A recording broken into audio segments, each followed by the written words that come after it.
Hi everyone, my name is Kimmy Jane and today I'm going to be talking to you about trends to avoid in 2025 if you want to look elegant and save money in the long run. Now, I'm not saying you should never ever buy a trending item, but as we know, trends come and go faster than you can say the word sale. So the 7 items that I've compiled today are extremely trendy items. However, I predict that these will not stand the test of time, and I'm going to touch on why in just a second, but I'm also going to offer alternatives to each of these trending items that I think will stand the test of time. So let's get into today's video. Oh, and before I forget, if you are enjoying my videos, please don't forget to hit the subscribe button so you never miss a video, and feel free to follow me along on Instagram.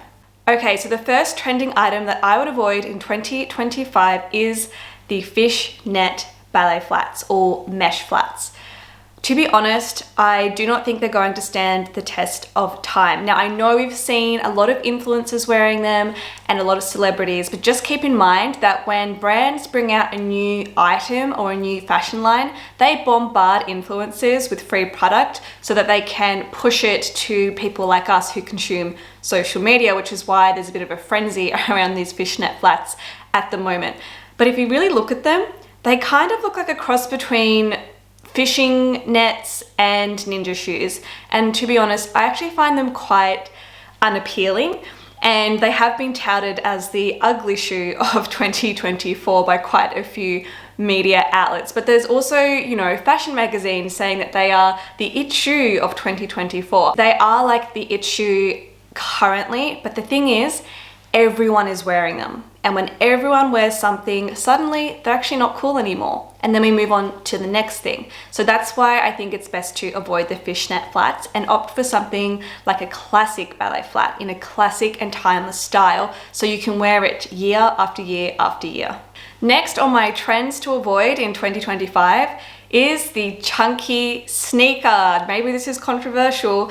And again, I know the chunky sneaker was an it shoe of 2024, but they kind of look like boy band meets clogging shoe. If you take a step back and actually just look at them for what they are and forget that they are trending, I don't think they are that attractive. I think that they give people a funny silhouette because you are accentuating your feet, and it's very unusual to want to make your feet look even bigger than they are. It kind of gives you an odd sort of balance when you look at your style. I think slowly people will maybe wake up to their style senses and realize that these overpriced chunky sneakers just do not look very refined or sophisticated, but I can understand how they have taken off. I think one of the reasons why these chunky sneakers became so popular is because luxury brands started putting them out there and people bought them. And often when luxury brands bring out quite a recognizable item, then there are lots of dupes that get made, and everyone wants to get their hands on something similar. So people are willing to spend maybe like $200 to $300 to get a chunky sneaker that might be similar to the Gucci sneakers that are about $1,200. But sometimes you really need to take a step back and say, is this a trend, or is this actually stylish? Is this a trend, or does this actually make me look chic, elegant, refined, sexy? And honestly, I think if you did that with the chunky sneaker, the answer would be no. If you really want a trendy sneaker, one I think is going to stand the test of time, or already has stood the test of time, is just a classic flat white sneaker. You cannot go wrong with a pair of flat sneakers in white. They go with everything, they are comfortable, they look feminine. It's gonna go with all of your clothes, all of your outfits. They're great for summer, and I don't think you're gonna waste your money if you get a pair. Oh, and speaking of flat white sneakers, I actually just bought myself a new pair of flat white sneakers from Novo Shoes. They actually remind me of the Adidas Sambas, except for they are like a quarter, if not less, of the price.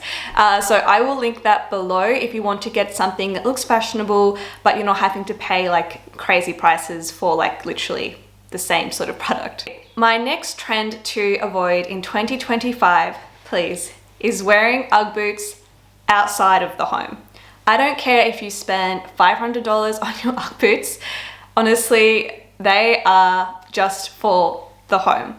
And it's quite funny because, you know, I've seen models on Instagram, influencers, like I've seen lots of people wearing them outside, and I think people justify it by saying, well, these aren't just a 30 pair from Target, these are like, you know, $200 or $300 or $400 Ugg boots. But to me, and coming from Australia, Ugg boots, they're not a fashion item. They are something you wear when you are taking the bins out when it's garbage day. They're definitely not something I would ever wear outside of the home. To me, it's like the equivalent of you wearing a pair of like grandma slippers outside, or wearing them out to like go to the supermarket or something. I just feel like it's not very stylish or elegant.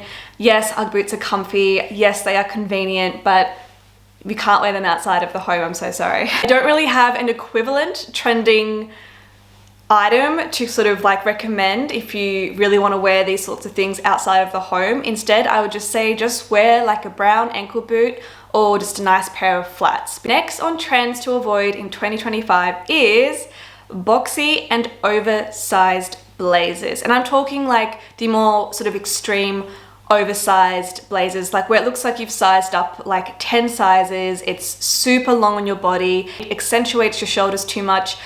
I know that they are still quite trendy, and I see people wearing them like with baggy jeans and like oversized pants and sneakers and caps with a coffee. Like they are all over Instagram, but I don't think we're going to be seeing as much of them moving into 2025. I think that moving forward, what we're going to be seeing is more of a tailored fit, something that's more elegant, something that's like a little bit more old money, which has been a trend that's stuck around for a while.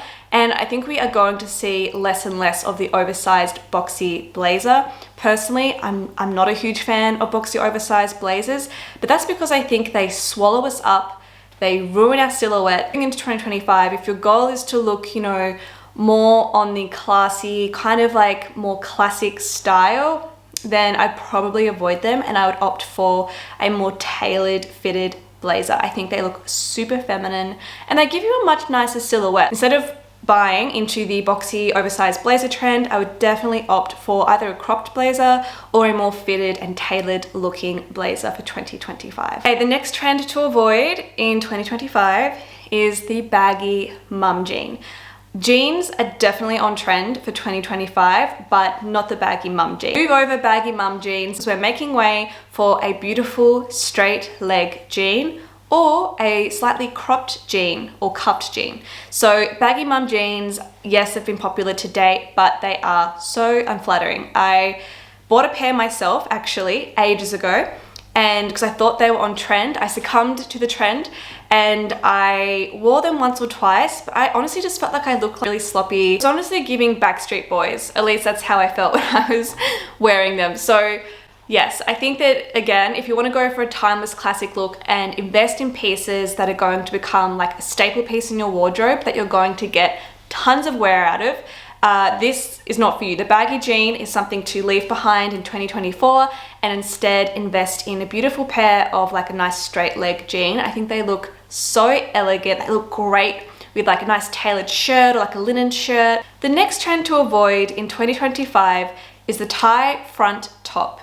You've probably seen them on Instagram and Pinterest, but to be honest, I don't think we'll be seeing much more of these in 2025, and here's why. They are just not that practical. And I think that with the recession and, you know, people being more conscious of buying clothes that will last a longer time, I think people are really not going to be bothering with these tops because I guess they kind of look more like something you would wear to a festival when you're like in your early 20s. They don't look like something you would wear, for me personally, like in my 30s, because you can't wear a bra with them.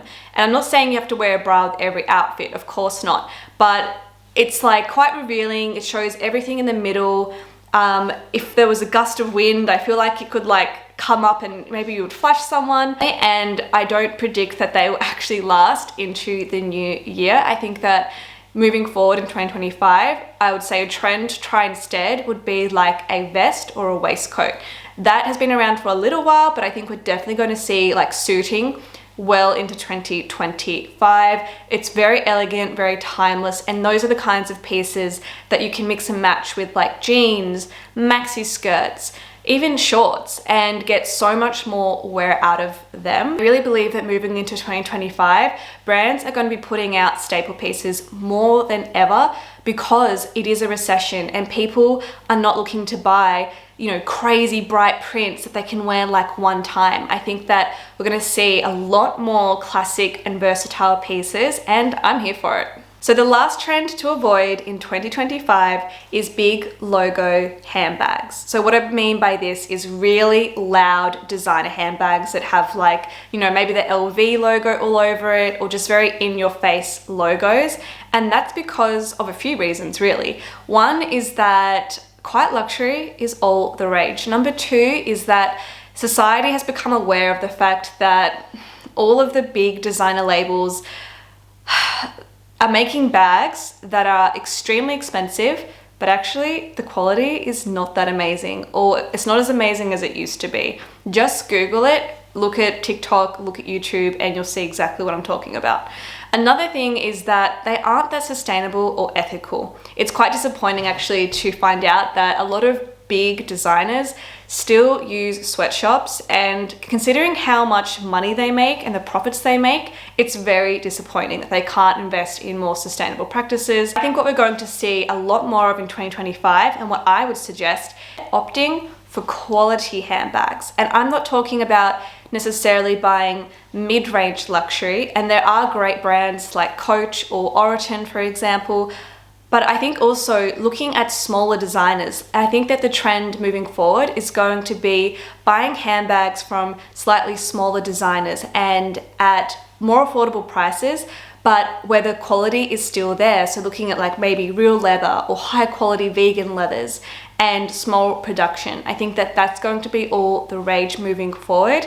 And I think it's great because honestly, there are so many fake designer bags out there that I honestly think that designer bags are just losing their allure, because you really can just get a dupe anywhere, either in person or online. So I think that moving forward, it's going to be more fashionable to have like a beautiful looking bag where you can actually see the quality and the brand becomes really not that important.